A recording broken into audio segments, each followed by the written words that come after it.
If you or your loved ones are facing illness or suffering, this prayer is for you. Let us pray together. O merciful and healing God, your word says that you are our healer. You are always with us, and you cover us with your mercy. Psalm 41, verse 3. The Lord sustains them on their sickbed and restores them from their bed of illness. O God, those who are sick, those in hospitals, those going through pain and suffering, send down your mercy upon them. Heal their bodies and souls. Give wisdom and understanding to the doctors treating them so they can provide the best care.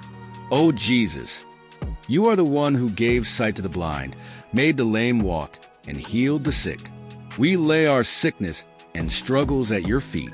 Grant us faith and strength so that we may walk through this trial with you. Amen. If you or your loved ones are going through illness, have faith that God will never leave you alone. Share this prayer so others may also find comfort. May God bless you with health and healing. Amen. You can comment your prayer requests so that we all could ask God for healing, and follow our page Spiritual Life for more prayers like this.